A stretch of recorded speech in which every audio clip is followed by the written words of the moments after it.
channel. Today's recipe is fresh lumpia.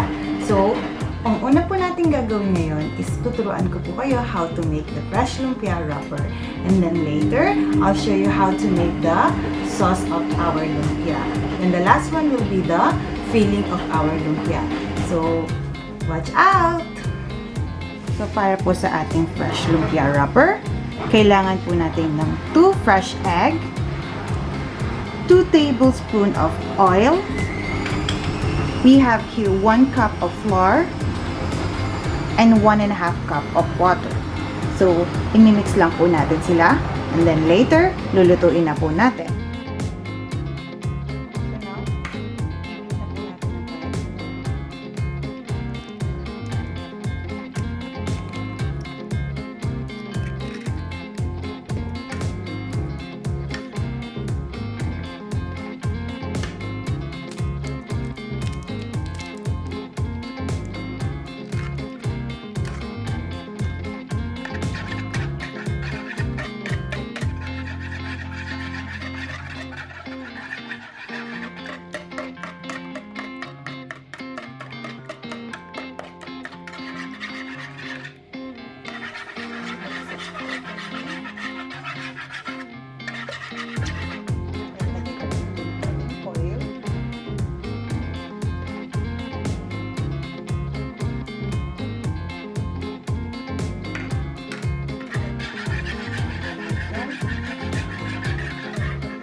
So, ayan na po.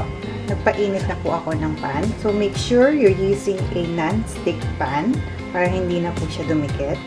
And then, pag mainit na, maglalagay po tayo ng konting oil and then lalagay na po natin ang ating mixture of flour. So, ayan na po. Naglagay po ako ng mixture ng 1/3 cup. In low-medium heat lang po. Papansin niyo po na medyo nagbabubbles na siya. And let's see later. So, ayan po ang ating wrapper. Naglagay po ako ng 1/3 cup of our mixture with medium volume of our heat po para hindi siya masunog. And then, as you can see, nagbabubbles na siya. Ibig sabihin, hindi na siya, luto na siya at the back. Let's see later. So, para po sa ating fresh lumpia sauce, ang ating ingredients are chopped garlic, we have brown sugar, diluted cornstarch, peanut butter, soy sauce, and of course, water. So, first, ilalagay po natin ang ating water. So, mainit na po ang ating kaserola.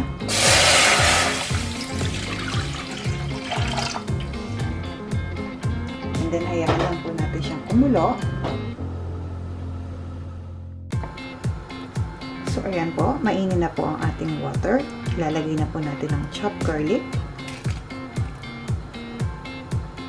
Para lumasa na siya sa ating sauce. Then later, we will add the brown sugar.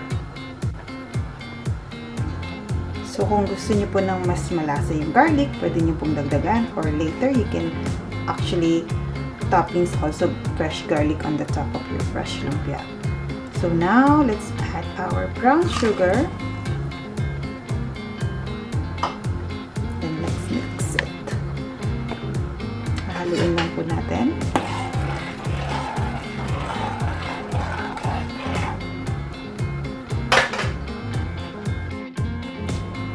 So, ayan na po. And then, let's just add some soy sauce. Konting-konting soy sauce lang po.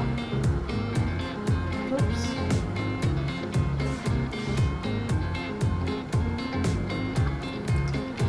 So, para hindi siya ganun ka-sweet, may alat din ng konti. And then, i-add ko na rin po ang ating peanut butter. So, this is actually my secret ingredients.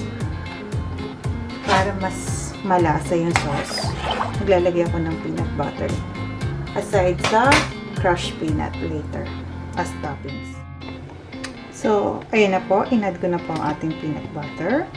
Last one is yung ating diluted cornstarch para lumapot siya. So, konti-konti lang po ang pag-add. And then, imimix natin.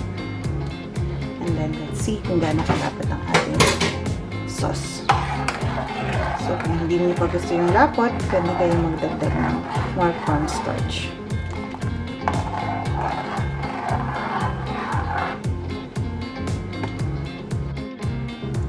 So, ayan na po ang ating sauce sa ating fresh lumpia. So, yung lapot niya. Depende po sa inyo kung gaano kalapot ang inyong gusto. Kung gusto niyo mas malapot, just add some cornstarch. So, ako, kontento na po ako sa lapot ng aking sauce. And then, let's start with the filling.